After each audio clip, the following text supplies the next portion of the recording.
Sejumlah apotek di kawasan Jalan Raya Parung Bogor setiap harinya ramai dikunjungi pembeli.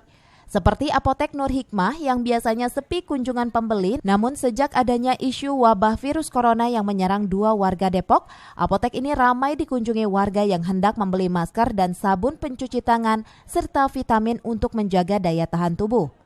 Langkanya masker dan sabun pencuci tangan di sejumlah swalayan dan apotek membuat warga resah, sehingga untuk mendapatkannya harus mencari ke tempat lain, bahkan sampai ke daerah lain.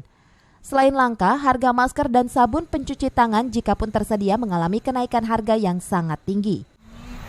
Permintaannya sih tambah meningkat karena mungkin mereka udah pada tahu ininya ya kebutuhan masker ya banyak banget yang nyari, setiap yang datang pasti nyarinya masker sih. Kan kita juga dari yang pas awal bulan Februari udah banyak yang kosong, barangnya juga udah nggak ada.